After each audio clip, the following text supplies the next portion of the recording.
ഗ്രാമത്തിൽ ആലു ടിക്കയും ഗോൽഗപ്പയും വിറ്റിരുന്ന ആളായിരുന്നു സീതാറാം. അയാളുടെ ആലു ടിക്കയും ഗോൽഗപ്പയും ദൂരദേശങ്ങളിൽ പോലും ഫേമസ് ആയിരുന്നു. വരൂ വരൂ, നല്ല ചൂടൻ ആലു ടിക്കയും നല്ല തണുത്ത ഗോൽഗപ്പയും ഒന്ന് കഴിച്ചു നോക്കൂ. വരൂ വരൂ. സീതാറാമിന് 2 മക്കളായിരുന്നു, മാലുവും ചമനും. മാലു അധ്വാനിയും സത്യസന്ധനുമായിരുന്നുവെങ്കിൽ ചമൻ അലസനും സൂത്രക്കാരനുമായിരുന്നു.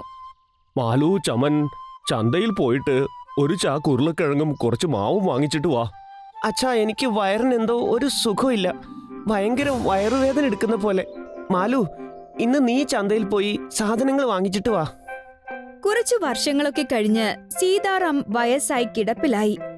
അയാൾ തന്റെ ബിസിനസ് തന്റെ മക്കൾക്ക് വേണ്ടി പങ്കുവയ്ക്കാൻ തീരുമാനിച്ചു. അങ്ങനെ ആലു ടിക്കയുടെ ബിസിനസ് മാലുവിനും ഗോൽഗപ്പയുടെ ബിസിനസ് ചമനും കൊടുക്കുവാൻ തീരുമാനിച്ചു. മാലു, ചമൻ, നിങ്ങൾ രണ്ടുപേരും എനിക്ക് ഒരേപോലെയാണ് മക്കളെ. അതുകൊണ്ട് കച്ചവടം പങ്കുവെച്ചതിൽ ഞാൻ ഒരേറ്റക്കുറച്ചിലും വരുത്തിയിട്ടില്ല.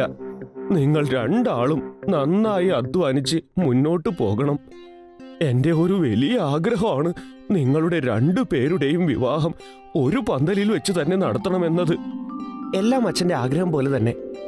അങ്ങനെ ചമന്റെയും മാലുവിന്റെയും വിവാഹം ഒന്നിച്ചു നടന്നു. മാലുവിന്റെ ഭാര്യയുടെ പേര് പുഷ്പ എന്നായിരുന്നു.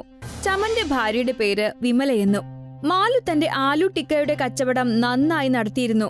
എന്നാൽ ചമൻ വീട്ടിൽ തന്നെ മടി പിടിച്ചിരിക്കുമായിരുന്നു. അല്ലെങ്കിൽ കൂട്ടുകാർക്കൊപ്പം സമയം ചെലവഴിക്കും.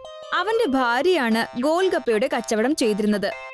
മടിയനായ ചമൻ ഒരു ജോലിയും ചെയ്തിരുന്നില്ലെങ്കിലും മറ്റുള്ളവരുടെ സ്വത്തുക്കളും പണവും എങ്ങനെയെങ്കിലും തട്ടിയെടുക്കുന്നതിൽ വളരെ മിടുക്കനായിരുന്നു. ചമൻ മാലുവിന്റെ കച്ചവടം തട്ടിയെടുക്കണമെന്ന് ആലോചിക്കാൻ തുടങ്ങി. ഇക്കാര്യത്തിൽ അവന്റെ ഭാര്യയും അവനോടൊപ്പം കൂടി. എങ്ങനെയെങ്കിലും മാലുവിന്റെ ആലു ടിക്കയുടെ കച്ചവടം തട്ടിയെടുക്കാൻ പറ്റുകയാണെങ്കിൽ അടിപൊളിയായിരിക്കും. ഇങ്ങനെ ആലോചിച്ചോണ്ടിരുന്ന മാത്രം മതിയോ? നമുക്ക് എന്തെങ്കിലും ചെയ്യണ്ടേ? ചമൻ അറിയാമായിരുന്നു എല്ലാ ദിവസവും മാലു ഉരുളക്കിഴങ്ങ് വാങ്ങിക്കാനായി തന്റെ മോട്ടോർ സൈക്കിളിൽ ബസാറിൽ പോകാറുള്ള കാര്യം. ഒരു ദിവസം രാത്രി അവൻ പതുങ്ങിച്ചെന്ന് മാലുവിന്റെ മോട്ടോർ സൈക്കിളിന്റെ ബ്രേക്ക് കട്ട് ചെയ്തു വെച്ചു.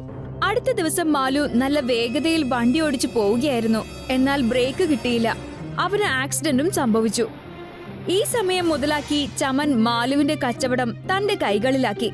മാലുവിന്റെ ഭാര്യ പുഷ്പ ആശുപത്രിയിൽ മാലുവിനെ പരിചരിക്കാനും അതേസമയം കേസ് നടത്തിക്കാനും കഷ്ടപ്പെടുകയായിരുന്നു. അവൾ സീതാറാമനോട് കാര്യങ്ങൾ പറഞ്ഞു. അച്ഛാ, അച്ഛൻ ഞങ്ങളുടെ കച്ചവടം ഞങ്ങൾക്ക് തിരിച്ചു തരാൻ ചമനെ വിളിപ്പിച്ചൊന്ന് പറയണം. എനിക്കിപ്പോ എന്ത് ചെയ്യണമെന്ന് അറിയില്ല. മാലുവിന്റെ ചികിത്സയ്ക്കായിട്ട് ഓടി നടക്കണോ അതോ ചമൻ എത്ര കേസുമായിട്ട് കോടതി കയറി ഇറങ്ങി നടക്കണോ? മാലുവിന്റെ ചികിത്സയ്ക്ക് ഡോക്ടർ 1 ലക്ഷം രൂപയാ ചോദിച്ചിരിക്കുന്നത്. അത് ഞാൻ എവിടെ നിന്നുണ്ടാക്കുമെന്ന് പോലും എനിക്ക് അറിയില്ല. ചമൻ, ഞാൻ പറയുന്നതൊന്നും കേൾക്കില്ല മോളെ. ഞാൻ കുറെ ശ്രമിച്ചതാ.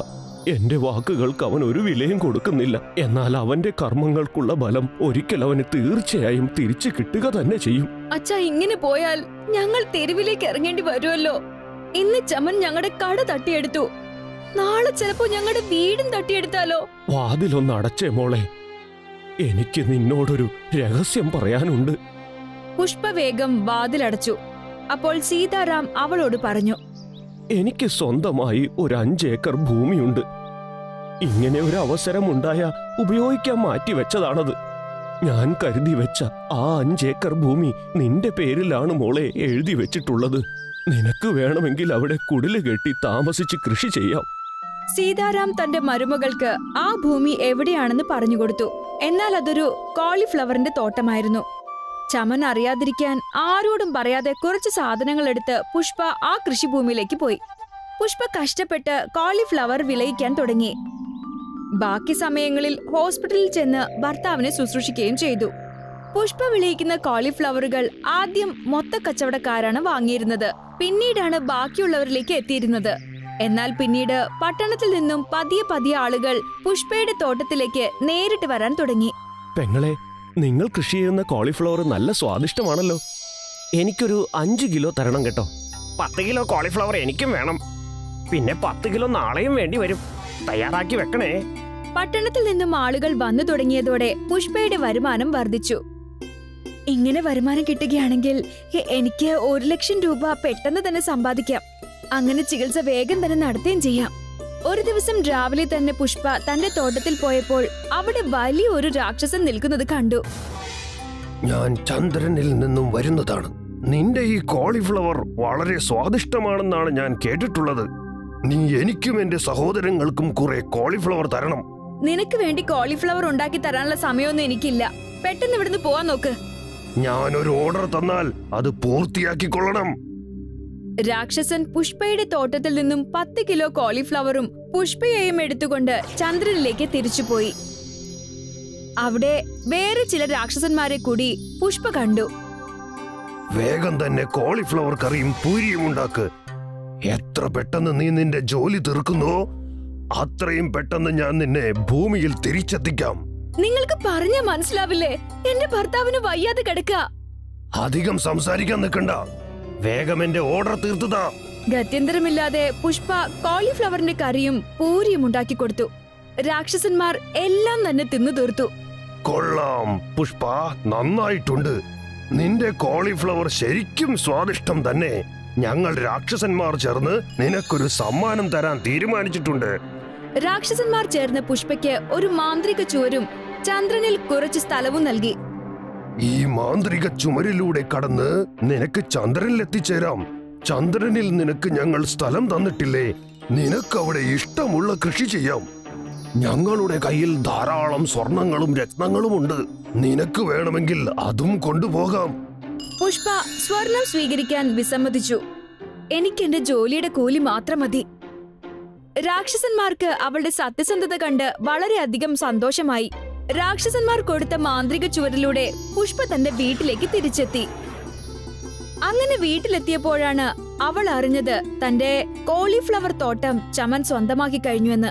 നീ എന്താ കരുതിയത് പുഷ്പ? നിന്റെ ഈ തോട്ടത്തെ പറ്റി ഞാൻ അറിയില്ലെന്നോ? എനിക്ക് ചുറ്റിനും കാതുകളാണ് പുഷ്പ. എന്നാൽ തന്റെ തോട്ടം പോയപ്പോഴും പുഷ്പ നിരാശയായില്ല. അവർ കേസ് കൊടുക്കാനും പോയില്ല. കാരണം അവളുടെ കയ്യിൽ ചന്ദ്രനിലെ സ്ഥലമുണ്ടായിരുന്നു. പുഷ്പ ദിവസവും മാന്ത്രിക ചുമരിൽ കയറി ചന്ദ്രനിലെത്തിക്കൊണ്ടിരുന്നു. അവിടെ കൃഷി ചെയ്ത് വിളവുണ്ടാക്കുകയും ചെയ്തു. അങ്ങനെ പുഷ്പ 1 ലക്ഷം രൂപ സ്വരുക്കൂട്ടി. അതുകൊണ്ട് അവൾ തന്റെ ഭർത്താവിന്റെ ചികിത്സ പൂർത്തിയാക്കി. പക്ഷെ എങ്ങനെയോ ചമന് പുഷ്പയുടെ മാന്ത്രിക ചുവരിനെ പറ്റിയും ചന്ദ്രനിലെ കൃഷിയെ പറ്റിയും അറിയാൻ കഴിഞ്ഞു. ചന്ദ്രനിൽ കൃഷിയോ? ഞാനും തീർച്ചയായും ചന്ദ്രനിൽ പോകും. എന്നിട്ട് ധാരാളം കൃഷിയും നടത്തി ഒരുപാട് കാശ് സമ്പാദിക്കും. ഒരു രാത്രിയിൽ പുഷ്പയുടെ വീട്ടിൽ എല്ലാവരും ഉറങ്ങിക്കഴിഞ്ഞ സമയത്ത് ചമൻ അവളുടെ മുറിയിൽ ഒളിച്ചു കടന്നു. അവൻ മാന്ത്രിക ചോറ് ഉപയോഗിച്ച് ചന്ദ്രനിൽ ചെന്നു. ആ സമയം രാക്ഷസന്മാർ എല്ലാവരും ഉറക്കത്തിലായിരുന്നു. അവിടെ അവൻ ധാരാളം സ്വർണം കിടക്കുന്നത് കണ്ടു. എന്നാൽ സ്വർണം കണ്ടപ്പോ ചമനിൽ അത്യാഗ്രഹം ഉണർന്നു. അവൻ സഞ്ചിയിൽ സ്വർണം നിറച്ച് അവിടെ നിന്നും പോകാൻ ഒരുങ്ങി. പെട്ടെന്ന് തന്നെ രാക്ഷസന്മാരുടെ നേതാവ് ഉറക്കം വിട്ടുണർന്നു. എല്ലാവരും വേഗമുണരൂ, ഒരു മനുഷ്യനതാ സ്വർണം കട്ടുകൊണ്ടു പോകുന്നു. എന്നോട് ക്ഷമിക്കൂ, ഞാൻ സ്വർണം തിരിച്ചു തന്നേക്കാം. നിനക്കൊരിക്കലും മാപ്പ് കിട്ടാൻ പോകുന്നില്ല. നീ പുഷ്പയോട് ഇത്രയും ദ്രോഹം ചെയ്തില്ലേ? നിന്നെ ഞാനൊരു നായാക്കി മാറ്റും. രാക്ഷസൻ ചമനെ ഒരു നായാക്കി മാറ്റി. എന്നിട്ട് അവനെ ഭൂമിയിലേക്ക് കൊണ്ടാക്കി. ചമൻ തന്റെ വീട്ടിലേക്ക് കയറി ചെന്നപ്പോ അവന്റെ ഭാര്യ അവനെ വടിയെടുത്ത് അടിച്ചുകൊണ്ട് വീട്ടിൽ നിന്ന് ഓടിച്ചുവിട്ടു.